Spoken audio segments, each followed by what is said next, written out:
They had just finished withdrawing money and were about to leave. But suddenly they noticed a burly man standing outside the door.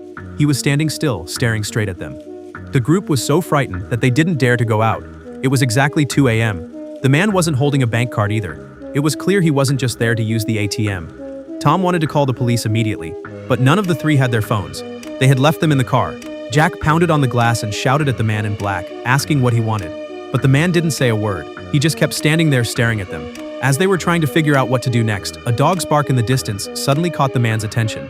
The three quickly pressed against the glass to get a better look. To their horror, the man in black rushed over and knocked down a passerby. The sudden violence shocked them to the core. It was now clear that this man was a killer.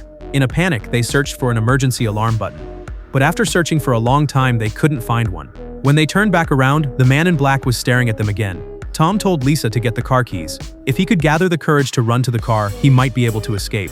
But Jack advised him not to act rashly. If the guy had a gun, he'd be throwing his life away for nothing. Tom, frustrated, kept pounding on the glass. If they didn't come up with a plan soon, they'd eventually freeze to death inside.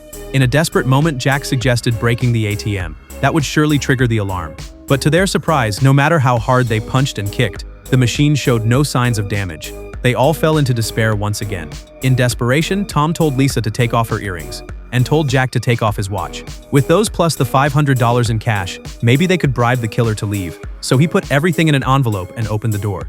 Tom tossed the envelope in front of the stranger. As the man bent down to pick it up, Tom sprinted toward the car. But to his shock, the car's wiring had already been cut. With no other choice, he quickly searched Lisa's bag and pulled out a phone to call the police. But before he could even dial, the mysterious man was already standing in front of him. In a panic, he bolted out the other door. He didn't have time to pick up the phone from the ground. He rushed back inside the room in a panic. And just then, Lisa suddenly came up with a bold idea.